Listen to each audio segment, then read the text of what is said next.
Hi, this is Greg Wellborn with First Financial Consulting here in Pasadena, California. We wanted to take a little time just to kind of bring you up to speed on coronavirus and its effects on the economy. We're also going to be working on a webinar which will be released shortly, so there'll be more details about that. Check your email or this website. And in the meantime, we've got all of our posts on coronavirus, economic and market commentaries available for review on the website as well. So check them out. Where are we now? That's where I want to kind of start this because it's important. Where have we started from?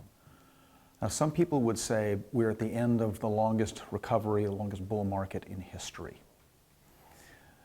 And therefore, when people say that, what they mean is this correction, this drop-off in the stock market needed to happen. It was inevitable, and coronavirus was simply the triggering event, so we're going to be down for a while. We respectfully disagree with that. You see, recoveries can be measured in time, but they also can be measured in growth and valuation metrics. Is this the longest running recovery we've had? Yeah, in time. But that's because the early years of it showed such anemic growth that we didn't make up the activity that we normally make up in recoveries. So it was longer in months, but it was not necessarily too long or that we've gone too far. If we take a look at where corporations were, balance sheets were, profit levels were, projected profit levels as of the end of December 2019, this was not an overvalued market. Stocks weren't too high in the sense that they had to come down. They were fairly, if maybe slightly, undervalued. So what we've got today is underlying economy that still remains strong. But we are taking actions today medically to combat coronavirus that are going to have an effect. We're going to see a delay, essentially, in those profits. Whatever was going to happen may not happen tomorrow, may not happen in the next month. If you were going to take a vacation, you may not do that. You may do it later. So we're going to see a delay, whether it's airline flights or restaurants going out to, or it's construction projects, fill in the blank. We'll talk more about that later. But let's focus right now on what you as an investor should do. What's the best course of action? The short answer to that is to stay the course. Now, we've been saying that for a while, but we've put together two new charts to kind of illustrate that. The first one shows you what would have happened at the end of 2008-2009 recession, that down market, that drop, based on actions you would have taken. So we go to that March 2009 date when the market was hitting its bottom, and we take a look at what would have happened to you if you had stayed the course, stayed in stocks, one. Two, if you'd gotten out of stocks and then waited a month before getting back in. Or next, gotten out of stocks, waited 3 months before getting back in. And then lastly, you'd gotten out of stocks and waited 6 months before getting back in. As you can see from the chart, the results are astounding. What we find happens is that the recovery tends to happen so quickly in the first couple of weeks or months that if you delay, you miss that run up. And as the chart shows, and I've got the numbers for you, if you had stayed in stocks, you would have earned the most. If you'd gotten out of stocks and you delayed just 1 month, it would have cost you 23%. Now, if you had delayed 3 months, it would have cost you an additional 9% on top of that 23. And if you delayed 6 months, it would have cost you yet another 9%, for a grand sum total of 47%. Those are profits you wouldn't get.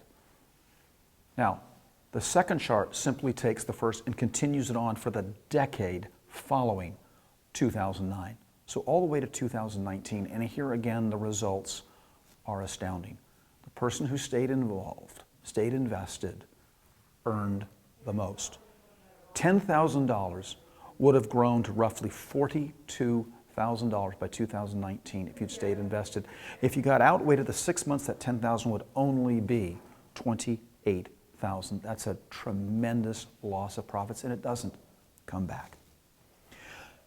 Now, the studies of other viral outbreaks show that this is not a unique occurrence. We can go back and take a look at SARS in 2003. There was the avian flu pandemic in 2006, the swine flu in 2009. The MERS, remember that? The Middle East Respiratory Syndrome was also a coronavirus in 2013. Ebola in 2014 and Zika in 2016. In each case, was there fear? Yes. Concern? Yes. Was there a market hiccup, a little bit of a downdraft? Absolutely. Markets came back relatively quickly, and none of those events are remembered economically. We've all gone on to additional further highs because of that. So let's talk about those economic profits that I mentioned earlier and I alluded to. That delaying or that postponement of activity. Remember that the stock market, stock prices are simply a valuation of future profits.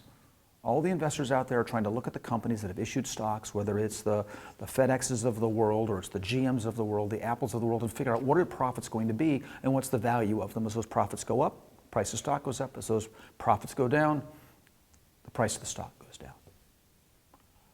Our actions to stay healthy are going to delay economic activity. People are not going out to restaurants, they're not taking vacations, they're not getting on planes. We got it. We understand that. So in the short term, there's going to be a bit of an economic hit, but it's going to recover. People will go back to normal activity, normal purchase patterns. Our best guess right now is we're looking at somewhere in Q3, Q4 of 2020, maybe into Q1 of 2021, but it's going to come back. We don't want you to be left out. The government's actions to date, as of last night, further reinforce this.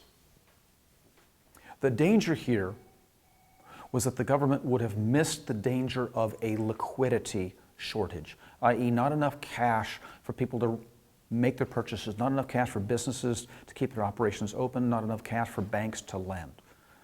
The Fed's made sure that that's not going to happen.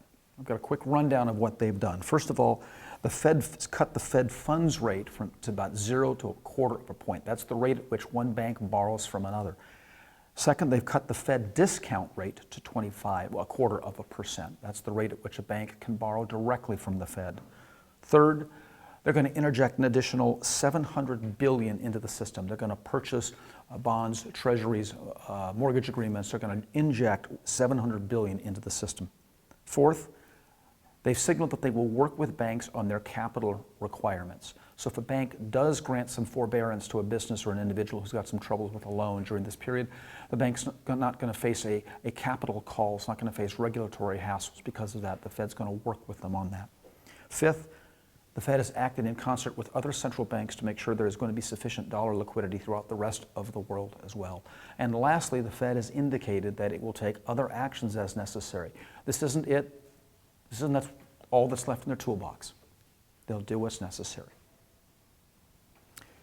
Through all this, we want you to know that we're here to help. We're here to answer your calls. We're here to help you with your portfolios, your financial planning, to calm fears, to let you know that you're going to be okay.